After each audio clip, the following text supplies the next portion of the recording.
Solo fans, today I will present to you the first episode of the third season. We will start from where the last episode of the anime left off. Many people think the episode ended here, but that's not true. The episode actually ended after Jin-Woo left the meeting, and everything that happened after that scene was literally a time skip. A lot of important events were skipped. That's why we'll start the summary right after the meeting ends, so I hope you give this episode an insane number of likes so we can keep uploading quickly, and maybe even make longer episodes. Love you, legends. Let's get started. Jin-Woo met with the president of the Hunters Association. The latter thanked him for the tremendous help he provided in the last mission, saying that without him they wouldn't have succeeded in clearing Jeju Island. Guys, I have a cold, so sorry about the audio quality. Let's continue. The president told him that the entire association is grateful to him and that they want to reward him in any way possible. Then he asked Jin-Woo about his new goals, especially after showing his power to the world. Now every country will try to recruit him to their side, and the president doesn't intend to just stand by and do nothing. Jin-Woo said that he wants to establish his own guild. The president didn't object and told him that S-rank hunters don't need any permits. He told him, just submit the application and the necessary documents and we'll take care of the rest. Then he changed the subject and asked him about something strange that happened on Jeju Island after the battle. Jin-Woo didn't understand what he meant. The president told him that the hunters who were in charge of sweeping the island were found unconscious, and most of them were A and B rank. This surprised them, and he asked if Jin-Woo had left any barriers on the island that could have caused it. Jin-Woo replied that he hadn't left anything behind. Then the president asked, what did the hunters say after they woke up? He told him that they didn't remember anything that happened and suggested that they had been attacked by magic. Jin-Woo said maybe it was a trap left by the ants. At that moment, one of the guards came and told the president that someone important was waiting for him. The president immediately ended the meeting and thanked Jin-Woo for his time. And Jin-Woo wasn't bothered by the president leaving, since he also couldn't stand the atmosphere of meetings. He headed to his car, and at that moment someone approached him and asked, "Are you Mr. Jin-Woo?" Jin-Woo didn't reply and wondered to himself, what does this person want? The man stepped forward and took out his ID card. His name was Adam, and he was a representative of the American Hunters Association. He told him, "I went to your office to meet you, but I didn't find you there." He apologized for showing up without an appointment. So Jin-Woo asked him, "Why do you want to meet me?" Adam told him that he had information that would interest him. He said, "I guarantee you that you've never heard this information before, and you won't find it with anyone else but us." So Jin-Woo asked him, "If this information is so important, why do you want to give it to me?" Adam explained to him that the association benefits from exchanging information with outstanding hunters like him. He told him that the recent raid on Jeju Island had a strong impact on the vice president, and he was eager to meet you to discuss matters of utmost importance with you. Then he pointed out that there was a car nearby waiting for them and invited him to meet the vice president. Jin-Woo, however, refused the offer for the time being and told him, "I'll think about it and contact you later." At this point, Adam decided to reveal his strongest card and asked Jin-Woo with full confidence, "Have you ever heard of the developer? Did you know that there is an awakened who can raise the level of another awakened?" These words were enough to make Jin-Woo get into the car without hesitation, and they set off. They stopped in front of a huge building that looked like a hotel, and the deputy director greeted them.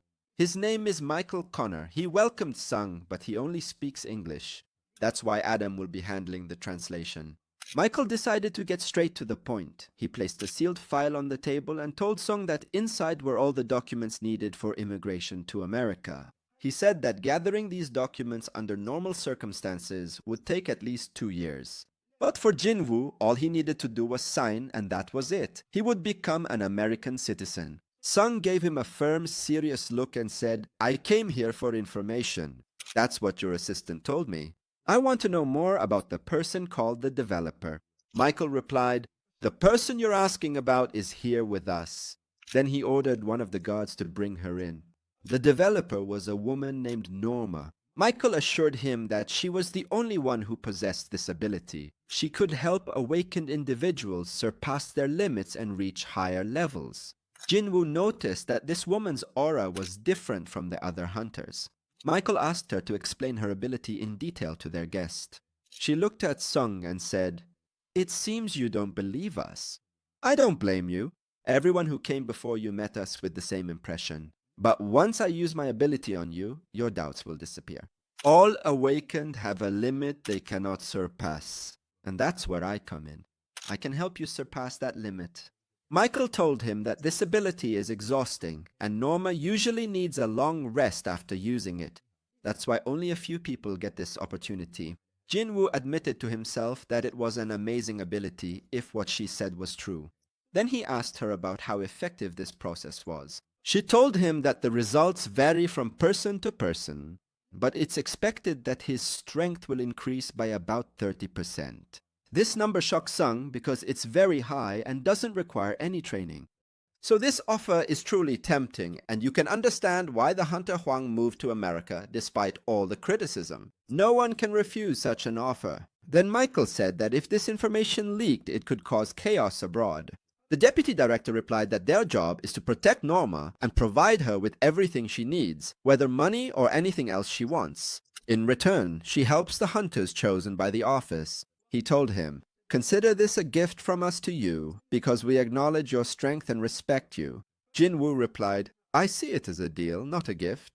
Michael responded, "Regarding the offer, we guarantee that you will always have priority. You will get the best contracts and be able to choose any guild you want.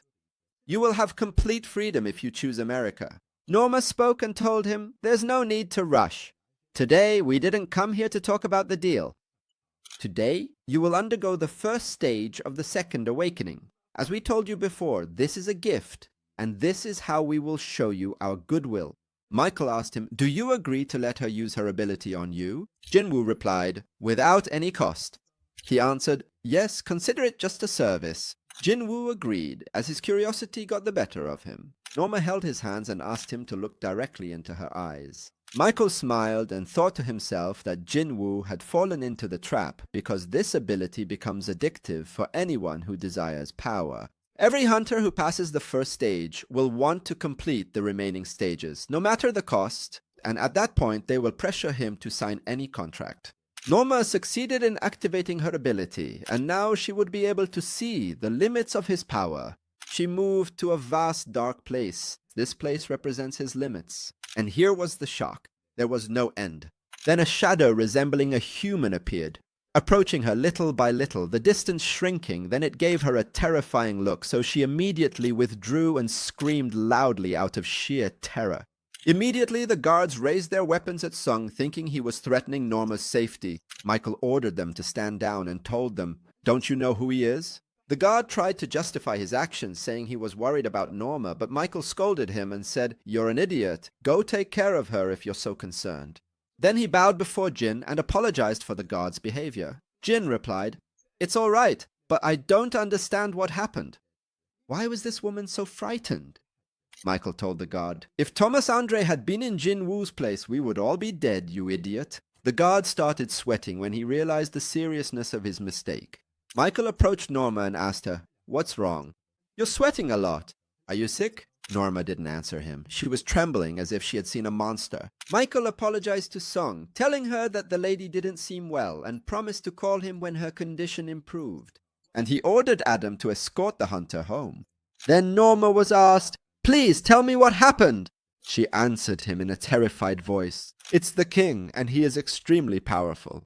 These words shocked Michael. This means that the evaluation given to Sung was wrong. He shouldn't be ranked S, but rather at the national level. Norma told him that she couldn't confirm this because he was different from any hunter she had ever met. When she was inside him, she felt that he could also see inside her. And what terrified her the most was that the hunter had no limits, which makes him qualified to be the strongest hunter in the world. The scene shifts to the headquarters of the Korean Hunters Association. The president was sad. He felt sorrow over the death of Hunter Min Byung because he was a kind, humble person who worked hard. At that moment, his phone rang. The caller informed him that a new high-ranking gate had appeared in the middle of the road, causing cars to stop and resulting in a traffic jam. The president realized that this gate couldn't be handled by an ordinary team, so he decided to contact a major guild. But what caught his attention was the location of the gate. It was very close to the hunter's office. The scene shifts to Seong, who was in his car heading home, thinking about what happened to Norma. He was certain that she had seen something unexpected, which was what caused her panic. But what exactly did she see? He didn't know, but he was sure that whatever she saw was terrifying, and she might never agree to meet him again. Seong was stuck in traffic and didn't know why. Then his phone rang. The president called him, of course, about the new gate that had appeared and asked him to take care of it if possible. So Seong asked, "Do I need a permit first?" The president replied, "I called you personally and you're asking me about a permit." Seong laughed and agreed. The president thanked him for that. The gate was surrounded by a barrier and people were prevented from approaching it. At that moment, everyone had arrived and now recognized him, and they felt relieved when they saw him. But the supervisor at the gate did not allow him to enter without a permit, even if he was of S rank. There are rules they have to follow. Seong felt that trying to convince this employee would just be a waste of time. So he called the president directly to solve this problem. The employee asked him who was on the phone, and Seong told him that he was someone you simply couldn't ignore. And indeed, the president scolded the employee and ordered him to let Seong in. And so he entered the gate alone. The employee felt annoyed and wished he would stumble or break his leg in there. Suddenly, the guards shouted. The gate changed its color and turned red. The employee felt worried and thought that his wish had come true. And inside, Jin-Woo felt as if he had fallen into a trap because he had been transported to a different place, which meant it was a red gate. And he won't be able to leave until he defeats the gate's boss. He remembered his last conversation with his mother, who didn't object to his work as a hunter, and said that he was starting to resemble his father. She said his father was a firefighter, and she fell in love with him when she saw him saving others. That's why she didn't want to stop Sung, and only asked him to be careful. These words comforted Jin-Woo because his mother supported him, which eased the pressure on him. He let go of all his doubts and decided to clear this gate in a single day. The battle began. The shadows clashed with the magical beasts. Explosions were everywhere. Sung stood tall, watching them without intervening. This fight seems easy, and his shadows alone are enough. He realized that a hunter's enemy isn't the monsters, but his first enemy is arrogance. If the hunter lets go of his vigilance, he will become prey. The shadows literally swept through the monsters. Nevertheless, Sung remains extremely cautious until everything is truly over. Because at any moment, the situation could change, just like what happened to Baru. He was the strongest ant, but suddenly he turned into an obedient servant. That's why Sung doesn't know what might happen to him if he underestimates his opponents. He decided that from now on, he will take every mission very seriously. Even if it seems easy, he won't hesitate to use his full strength. The scene shifts to a mysterious place where a giant gate has appeared. One of the hunters there looked exhausted, panting heavily from fatigue, and asked the creature in front of him, "What exactly are you?" He is the same person who appeared at the end of the last episode of Season 2. His name is Selad, and he is the king of ice who came to America searching for the other kings. At this point, another person appeared, coming out of the same gate. His name is Yugmont, the king of Jin, and he had important information for Selad. He told him about the appearance of the Shadow King in Korea. "Didn't you say you would take care of that side?" He replied that he wouldn't go east because something even more important was about to happen in the south, and he needed to go there. But Selad wanted to deal with the Shadow King first. He told him that the engineer is currently in control of the situation and there are no problems. He added that he still had another piece of news, even more important than everything before. He told him that in Korea there is the case of the shining light. Selad's expression changed, as this news truly caught his interest. So Mont asked him, "What are we going to do about it?" Selad replied, "You stepped down from it for me, so I'll take care of it. But before anything else, our coming here was pointless. I think someone deliberately brought us to this place." At that moment, Sung Il-hwan, Jin-Woo's father, appeared. He had heard the entire conversation and realized that Korea had become their target, and he certainly wouldn't let them leave here alive. The King of Ice challenged him to try and stop him if he could, and Il-hwan attacked immediately. So Selad stopped him with his power. He laughed as if mocking his weakness. Al-Hawan did not accept defeat in this way. Then a huge explosion occurred. We return to the Red Gate, where the gate's leader appeared, surrounded by his followers, coming to look for the killer of his soldiers. He was surprised when he found that the intruder was just a small dwarf. He couldn't believe that the one in front of him was the one who committed this massacre. In an angry voice, he ordered his guards to appear, but no one showed up, so he felt confused. Then Jin mocked him and said, "You have a pathetic voice." Then he paused for a moment and said, "Hey." His shadows emerged, having killed all the guards who were hiding. The leader was stunned. He couldn't comprehend what had just happened here. Suddenly, someone threw something at him. It was the head of one of his followers, and the one who did it was Beru, as if to tell the monster that this would be the fate of anyone who disrespects the king. Jin-Woo couldn't hide his smile when he saw that. The leader was very angry, but Jin-Woo didn't give him a chance to speak. He ordered his army to finish what they had started. The Ant Beru was the one leading the attack. The guards did not stand by idly. They also charged in to defend their leader. 2 of them managed to reach Jin-Woo. Then Tank appeared to take care of them. The king would not move from his place today. The monster leader saw his army falling and was forced to join the fight. Jin-Woo thought about taking him out himself, but Beru and Igris had other ideas. They cut off his right hand and left leg in a joint attack. The leader fell to the ground, his wounds bleeding, and he was screaming in pain. Tusk used his skill that allows him to increase his size, then used the gravity skill and crushed the leader into the ground. Jin-Woo approached him, stood in front of him, and said, "Answer my questions. The faster you answer, the less pain you'll feel." The leader died and they didn't get any information. He realized that the system had intervened again to prevent any leaks. But he wasn't worried and said that he would learn everything in due time. He opened his safe and took out the key he had obtained in the demon castle when he defeated their king. At that time, no information about it appeared. But now his level had surpassed 100. That's why he decided to check it again. And indeed, information about it appeared. This key only works on a specific gate, which will appear after 417 hours. And this gate will lead him to the same temple he entered at the beginning of the anime. Jin-Woo said that he tried to forget that place. He tried to forget what happened there, but he couldn't. And now, here it is calling him once again. But this time, it won't be like before.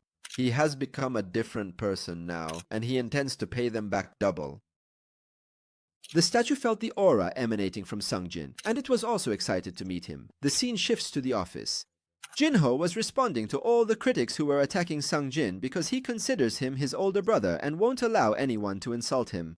Suddenly, Jinho appeared beside him, told him to work hard, and asked if there was a problem. Jinho hadn't noticed his arrival. He said everything was fine and that all was well, then handed him something. A bag full of magical diamonds. He asked him, "Is this enough to establish our guild?" Jinho was stunned by the huge amount and told him, "We won't have to worry about salaries anymore." Jinho forgot about the staff, so he said that they needed one more person to meet the requirement, as the rules state that the minimum number needed is 3 people to establish a guild. That's why they need to find a serious person, because he will stay with them. Always. And there's something more important than the 3rd member. Jinho was surprised and asked him, "What do we need?" Eugene told him very seriously, "Have you thought about the guild's name?" Jinho replied sarcastically, "Man, I thought you were going to mention something important." Eugene told him that the name is something important and sensitive, and it shouldn't be random. All guilds have names that symbolize certain things. He started thinking of a catchy name, so Jinho suggested calling it Solo Play. Eugene was shocked when he heard the name. Sung said that their guild relies on solo hunting, and this name suits it. Eugene doesn't understand. Is Sung being serious, or is he trying to make a joke? That name would work for a guild in a game, not in real life. At that moment, they heard. There was a knock at the door. Eugene went to see who it was and was shocked when he saw the visitor. It was the beautiful, the crush of everyone who followed Solo, Ha-In. Jinho asked her, "What are you doing here, Lady Cha?" She replied in a nervous voice, "I want to join your guild." And here we'll stop. Stay tuned for the continuation of the story in the upcoming episodes. Love you all, brothers. Goodbye.